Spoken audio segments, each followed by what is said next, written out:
사도행전 20장 7절부터 12절까지 말씀, 제가 한 절 읽고 여러분 한 절 읽어주시고 같이 교독하도록 하겠습니다. 그 주간의 첫날에 우리가 떡을 떼려 하여 모였더니 바울이 이튿날 떠나고자 하여 그들에게 강론할세 말을 밤중까지 계속하며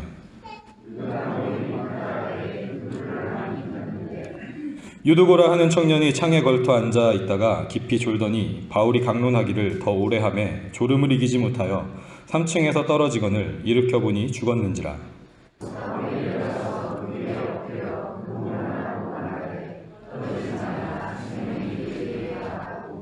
올라가 떡을 떼어 먹고 오랫동안 곧 날이 새기까지 이야기하고 떠나니라. 적지 않게 위로를 받았더라. 아멘. 아멘. 한 주간의 첫날이라는 제목으로 같이 하나님 말씀 나누도록 하겠습니다. 오늘 본문 말씀은 제가 학생 때, 청년 때, 예배 시간에 말씀 듣다가 졸 때 많이 뜨끔했었던 본문인데, 이 오늘 말씀을 통해서 한 주간의 첫날의 의미가 어떠한 의미인지 한번 같이 나누는 귀한 시간이 되었으면 좋겠습니다. 기독교와 교회에 있어서 날짜와 시간은 매우 큰 의미를 가지고 있습니다. 매년 매해마다 하나님께서 아들 예수 그리스도를 이 땅에 보내신 성탄절을 저희가 기념하고요. 예수님이 고난받으시고 십자가에 달려 죽으셨다가 다시 살아나신 부활절을 또 기념합니다. 그리고 예수님께서 하늘로 올라가신 후에 성령님께서 임하신, 그래서 교회 공동체가 시작되게 하신 성령 강림절을 지키면서 하나님께서 이 교회 역사 가운데 행하신 일들을 우리가 기억하고 기념하는 한 해를 보내죠. 한 해 1년에서 저희가 이제 이 시간의 단위를 일주일로 축소해서 생각을 한다면, 특별히 한국교회는 거의 매일마다 예배로 스케줄이 채워져 있잖아요. 일주일에 첫날을 시작하는 오늘 이 주일에는, 일요일에는 주일 예배가 있고, 또 수요 예배가 있고, 금요 찬양 예배가 있고, 저희 교회 같은 경우는 화요일부터 금요일까지 또 새벽 예배가 있고, 일주일을 살아가는 동안 매일매일의 시간에 주님의 은혜와 그 사랑을 기억하고 예배하는 것에 초점이 맞춰져 있다는 것을 우리가 알 수가 있습니다. 그런데 그 중에서도 이 모든 예배 시간의 중심에는 일요일, 주일이 있다는 것입니다. 이날은 예수 그리스도께서 십자가에 달려 죽으셨다가, 금요일에 죽으셨다가 3일째 되는 날 다시 살아나시고 부활하신 바로 그날인 것이죠. 그리고 이날은 예수님께서 부활하신 후 50일이 지난 후에 오순절 성령 강림의 역사적 사건이 있었던 날이기도 합니다. 그래서 초대교회 그리스도인들은 이 날을 세상에서 말하는 일요일이라고도 불렀지만 주님의 날, The Lord's Day, 주일이라고 부르기 시작했습니다. 부활하신 예수 그리스도, 교회를 세우신 성령 하나님이 온 땅의 주인이심을 선포하고 기념하며 예배하는 날로 부르기 시작한 것입니다. 그리고 그 전통이 우리에게까지 이어져서 오늘날 예배하는 우리 그리스도인도 주일에 주님의 날을 기억하며 오늘 이 시간 이 자리에 모여서 예배를 드리고 있는 것입니다. 오늘 본문은 성경에 나오는 몇 가지 본문 중에서 초대교회 교인들이 주일 모임을 가질 때, 주일 예배를 드릴 때 어떠한 모습이었는지를 가장 구체적으로 설명하고 기록하고 있는 본문 중에 하나입니다. 오늘 말씀 7절을 보면 그 주간의 첫날에 라고 시작을 하는데, 이 한 주간의 첫날에 드로아라는 지역에 있는 그리스도인들이 모인 거예요. 바울이 3차 전도 여행을 하고 있었던 중이었는데, 바울이 이 드로아라는 지역에서 일주일의 일정을 가지고 방문을 하게 됩니다. 그리고 그 일주일의 마지막 날이 그 주간의 첫날이었어요. 바울이 내일은 이제 떠날 때가 됐기 때문에 바울이 떠난다는 그 소식을 알고 있었던 이 드로아에 있는 그리스도인들이 많이 모이게 되었습니다. 이 누가복음과 사도행전은 누가가 집필을 했는데, 이 누가는 이 누가복음과 사도행전을 집필할 때 지금 저희가 익숙한 로마 시간, 그러니까 자정부터 시작해서 그 다음날 자정까지로 하루가 계산되는 그 계산법을 따르지 않고 유대인들의 전통 가운데 있는 해가 지는 시간부터 다음날 해가 지는 시간까지를 하루로 계산하는 계산법을 적용해서 누가복음과 사도행전을 집필을 했는데요. 그렇기 때문에 오늘 본문에서 말하는 이 그 주간의 첫날은 토요일 해가 진 저녁, 해가 지자마자 시작된 그 저녁, 그 토요일 저녁을 지금 얘기하고 있는 것입니다. 그래서 이 드로아에 있는 그리스도인들이 토요일 저녁, 그 주간의 첫날이 시작되는 그 시간에 모여서 자정을 지나서 그 다음날 새벽 동이 틀 때까지 철야 모임을 한 거예요. 토요일과 일요일을 같이 걸쳐서 있는 그 철야 모임을 한 것입니다.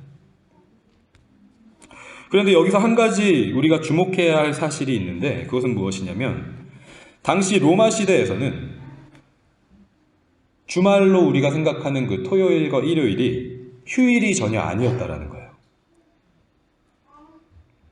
당시는 일하는 날과 쉬는 날의 구분이 없었다라는 것입니다.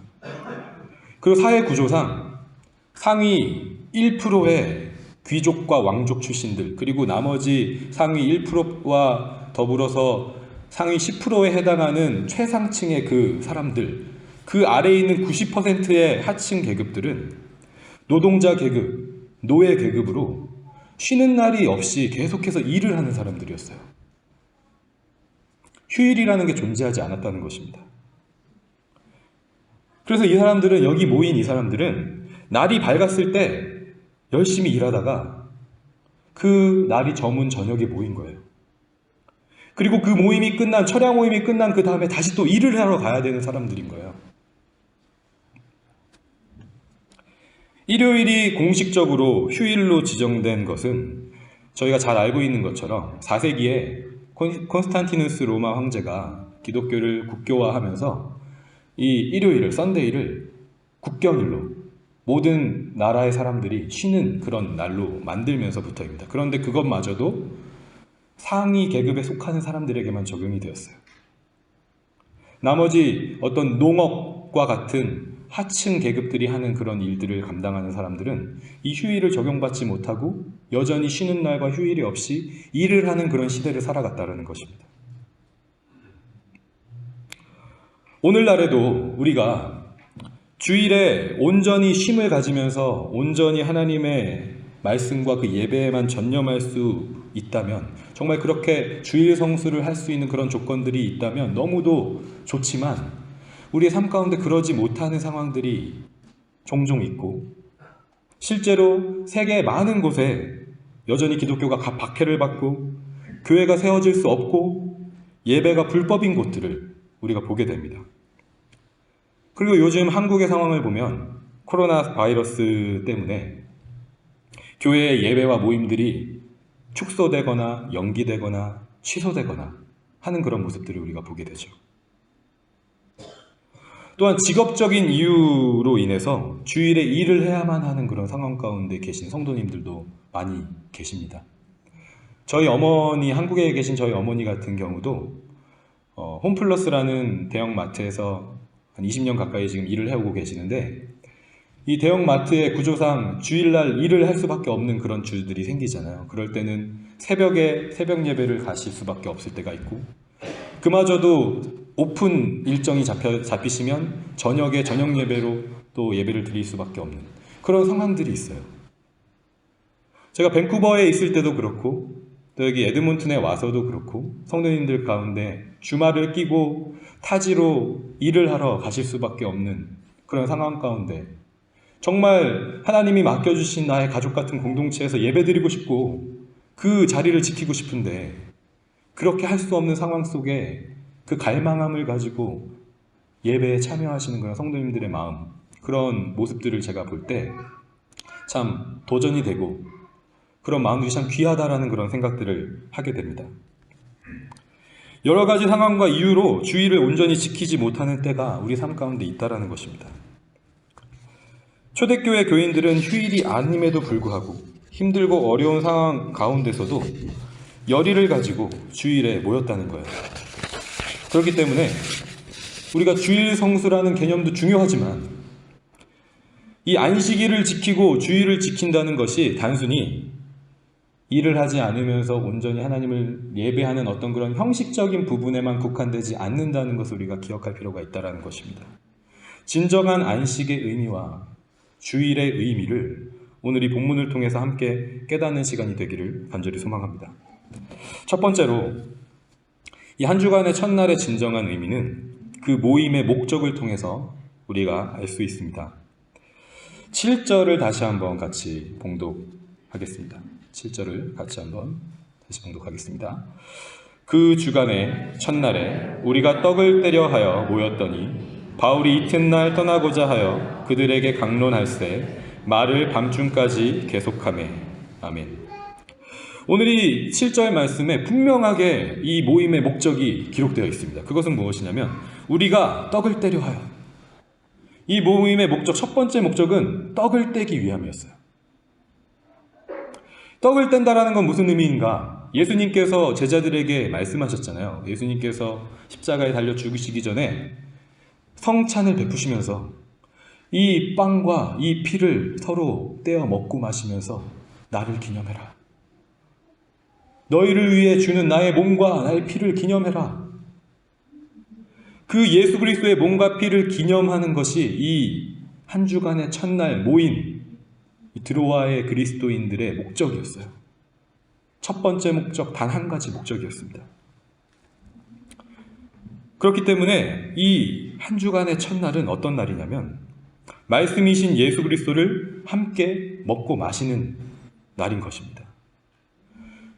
같은 맥락에서 눈에 보이는 어떤 빵과 잔을 먹고 마시는 것뿐만 아니라 바울이 지금 이 모인 사람들에게 강론했다 그랬잖아요. 그 하나님의 말씀을 듣는, 말씀이신 예수 그리스도를 듣는 시간이라는 것이죠. 그래서 지금 저와 여러분들이 함께 이 말씀을 나누고 있는 것이고요. 그런데 한 가지 우리가 생각해 볼 것은 바울이 여기서 강론했다라고 얘기하고 어떤 번역에서는 설교했다라고도 얘기하는데 이 강론했다, 설교했다라고 번역된 그리스 원어는 일반적으로 말한다, 강의한다라는 뜻도 있지만 함께 대화한다, 함께 토론한다, 함께 의논한다라는 뜻도 가지고 있어요. 한번 생각해 보실게요. 지금 토요일 저녁에 해가 질 무렵에 모인 거예요. 그러면 요즘으로 얘기하면 6시, 7시에 모인 거죠. 6시, 7시에 모여서 지금 자정까지 계속 강론했다 그랬잖아요. 그러면 5시간, 6시간을 바울이 설교하고 강론했다라는 얘기인데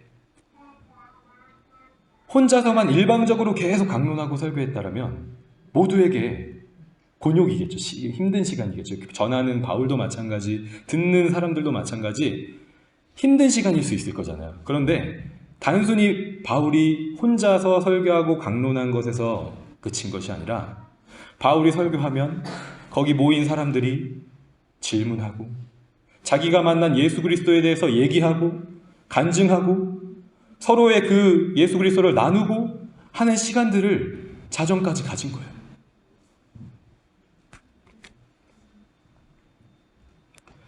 우리가 믿음 안에서 형제 자매된 공동체가 함께 모여서 가장 행복한 시간이 언젠가 한번 돌이켜보면 대부분 어떤 때를 얘기하냐면 수련회 갔을 때요.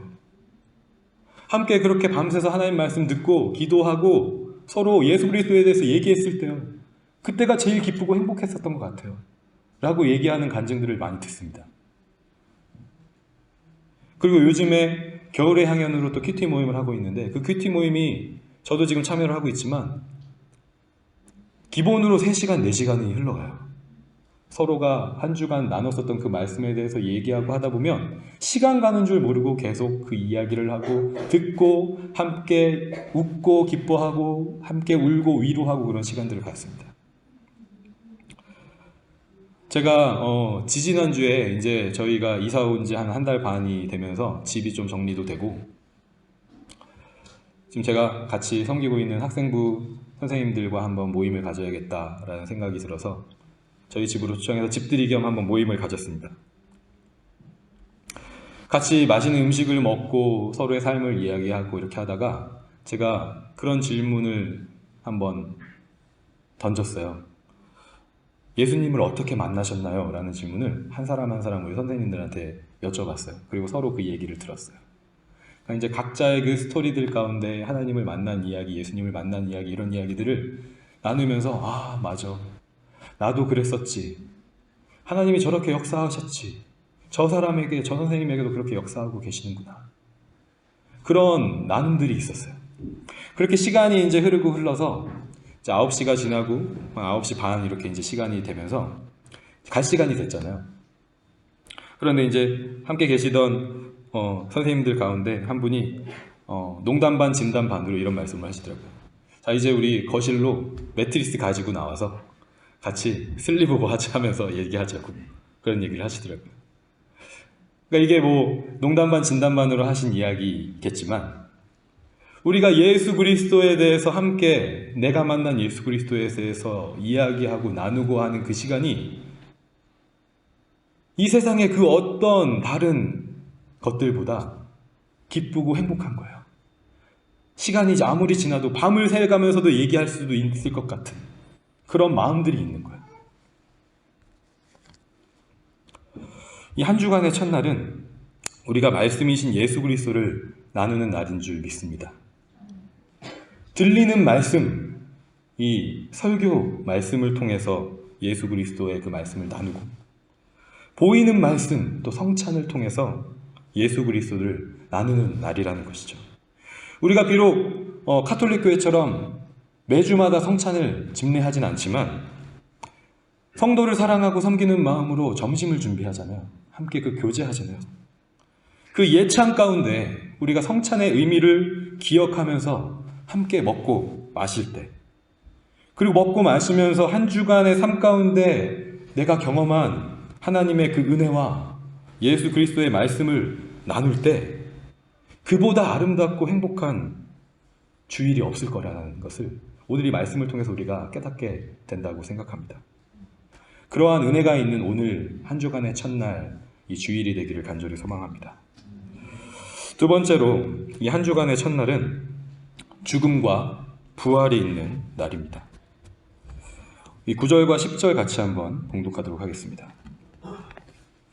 유두고라 하는 청년이 창에 걸터 앉아 있다가 깊이 졸더니 바울이 강론하기를 더 오래 하매 졸음을 이기지 못하여 3층에서 떨어지거늘 일으켜 보니 죽었는지라. 바울이 내려가서 그 위에 엎드려 그 몸을 안고 말하되 떠들지 말라, 생명이 그에게 있다 하고. 아멘. 예수 그리스도에 대해서 나누고 함께 토론하고 기쁨이 넘치고 행복이 넘치는 그런 모임을 가지고 있는 와중에 갑자기 슬프고 안타까운 일이 벌어집니다.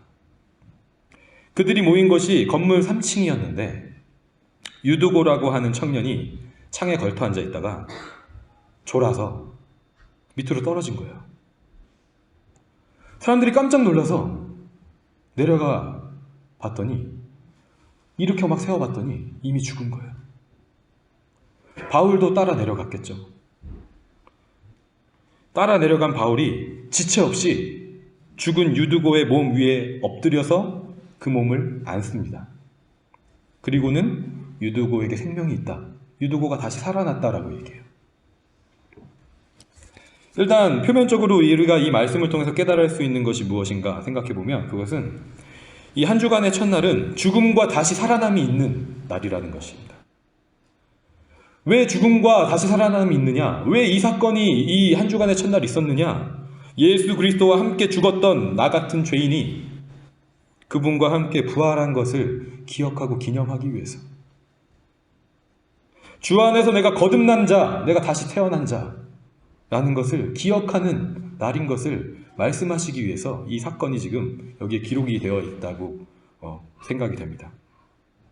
그런데 오늘 이 바울의 행동이 우리에게 떠오르게 하는 성경의 이야기가 있어요. 사실 이 바울이 지금 죽은 유두고의 몸 위에 얼굴과 얼굴을 맞대고 몸과 몸을 맞대고 엎드려져 있는 그 그림이 일반적인 그림은 아니잖아요.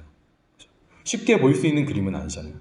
그런데 성경에서 이 바울이 유두고에게 한 이 행동과 비슷한 그 그림들이 있었다는 것을 우리가 구약 성경을 보다 보면 알게 됩니다.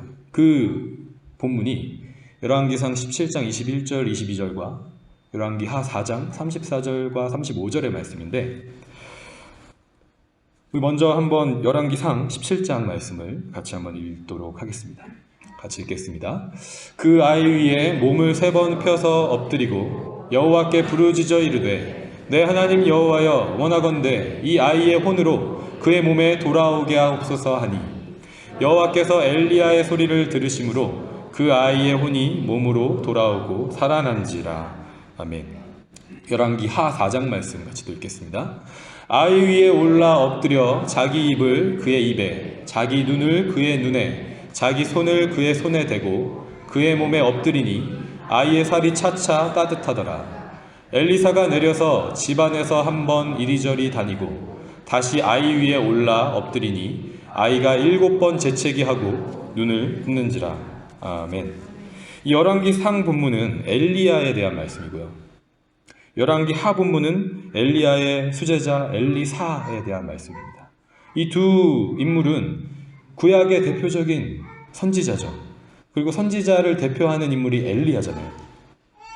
이 엘리야가 살린 사람은 누구냐면 사르밧이라는 지역에 있는 과부의 아들이었어요. 이 사르밧 과부는 비록 과부의 신분, 당시에 가장 사회적으로 약자의 신분이었지만 이 엘리야 선지자를 통해서 선포된 그 하나님의 말씀에 순종할 줄 아는 사람이었어요.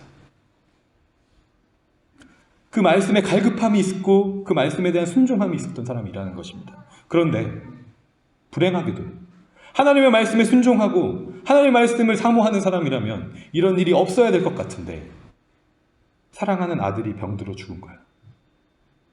근데 엘리야가 그 아들을 살린 것입니다. 엘리사가 살린 사람은 수넴 여인이라고 하는 여인의 아들인데 이 수넴 여인은 부유한 여인이었어요. 이 사르밧 과부와는 달리 부유한 사람이었어요. 유력한 남편이 있었어요. 그런데 다만 이 남편이 나이가 많고 아직까지 자녀가 없는 그런 상황 가운데 있는 사람이었습니다. 그런데 이 여인이 하나님의 말씀을 선포하는 엘리사 선지자, 그 말씀을 사모하고 말씀을 경외하는 마음으로 그 말씀을 선포하는 선지자를 극진히 대접하고 섬겼던 사람이에요. 그 선지자에 대한 감사, 하나님의 말씀에 대한 감사함이 있었던 사람이라는 것입니다. 그 가운데 하나님의 은혜가 있어서 아들이 없었던 이 수넴 여인에게 아들이 태어나게 돼요. 하나님의 은혜 가운데 아들이 태어나게 됩니다. 너무 기쁘게 그 아들을 잘 양육하고 하고 있었는데 어느 날 갑자기 아들이 잘 자라다가 머리에 통증을 호소해요. 두통을 호소해요. 그러다 그 두통이 심해져서 죽고 맙니다. 바울이 살린 이 유두고라는 청년은 누구인가? 그 로마 시대 당시에는 오늘날과 같은 어떤 어린 시절, 저희가 지금 유치부, 주일학교 이렇게 카테고리를 나누지만 그 당시에는 태어나자마자 그냥 작은 어른이었어요. 그냥 바로 어느 정도 밥을 먹고 어느 정도 힘을 쓸 수 있는 나이가 되면 바로 노동에 투입되는 그런 시대였습니다. 그래서 여기에 이 유두고라는 청년이라고 우리가 알고 있지만 실제로는 나이가 한 10대 중반, 우리 학생들과 같은 어떤 그런 나이 정도 되는 어린 유스였는데, 이 유두고라는 이름을 통해서 우리가 알 수 있는 건 뭐냐면 이 유두고라는 이름이 주로 노예들에게 쓰여진 이름이라는 걸 통해서 이 유두고라는 청년이 노예였다라는 것을 우리가 알 수가 있습니다.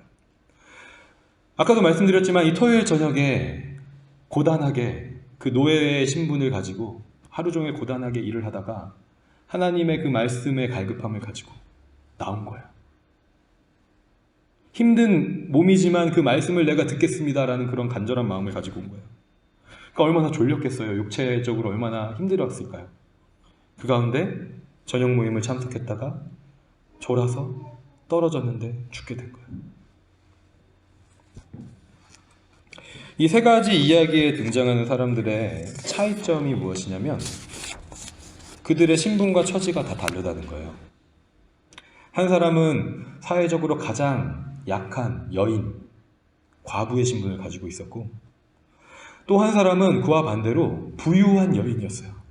그렇게 걱정할 것이 별로 없는, 먹고 사는 문제에 있어서 남부럽지 않을 만큼 가진 사람이었어요.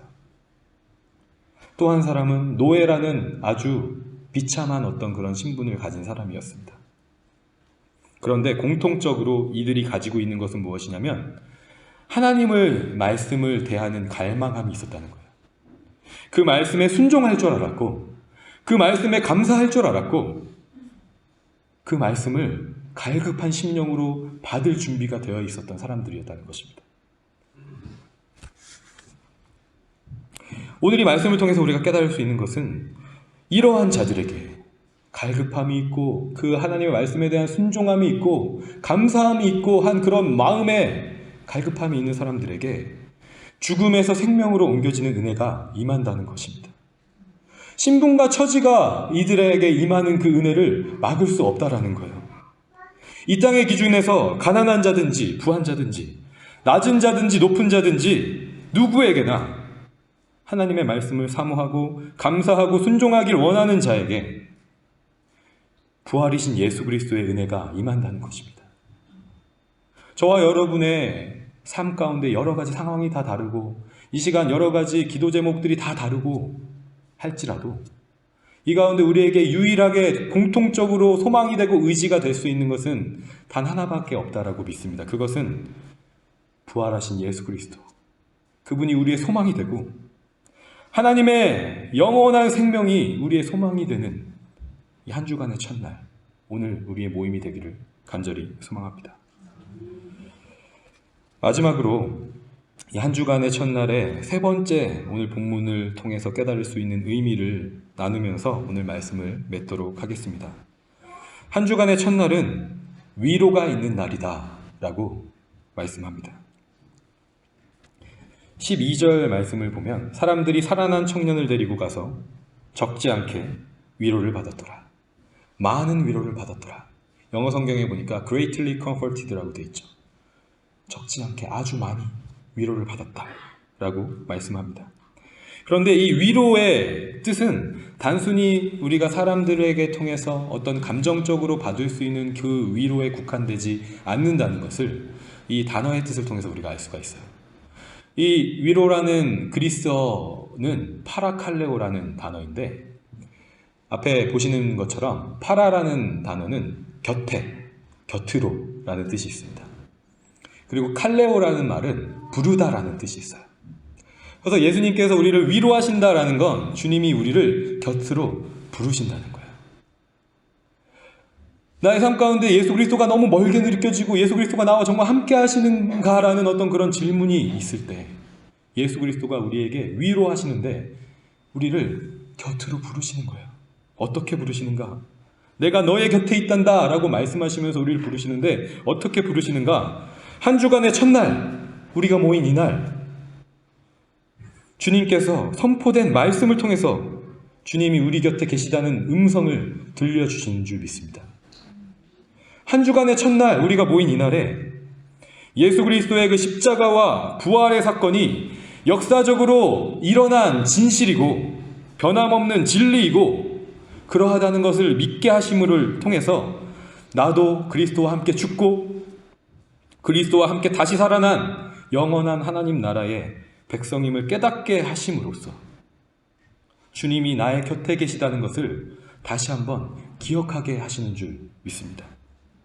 한 주간의 첫날, 오늘 저와 여러분 성도 간의 교제를 통해서 서로에게 임하시고 함께 하시고 역사하시고 우리에게 말씀하고 계시는 그 예수 그리스도, 지금도 나와 함께 하시는 내 곁에 계시는 나의 형제 자매의 곁에 계시는 그 하나님을 만나게 하시고 나누게 하심으로써 다시 한번 그것을 확증하시는 줄 믿습니다. 우리가 오늘 또 예배하고 이 예배가 여기서 끝나는 것이 아니라 함께 음식을 나누고 교제하며 나아갈 텐데 그 교제함 가운데 이러한 은혜가 있길 소망합니다. 서로에게 이렇게 질문해 봤으면 좋겠어요. 교제하는 가운데 예수님을 어떻게 만나셨나요? 한 주간 예수님을 통해서 하나님 주신 말씀이 무엇이었나요? 다른 여러 가지 우리 일상의 말들도 대화들도 할 수 있겠지만 그런 주제를 가지고 우리가 함께 대화하며 교제하며 나아갈 때 주님이 우리를 위로하시는 그네가 충만할 줄 믿습니다. 우리를 곁으로 부르시고 나의 형제 자매의 곁에 계신 그 예수 그리스도를 보게 하시고 진정한 위로가 넘치는 그런 오늘 이 한 주간의 첫날 주일이 되기를 간절히 소망합니다.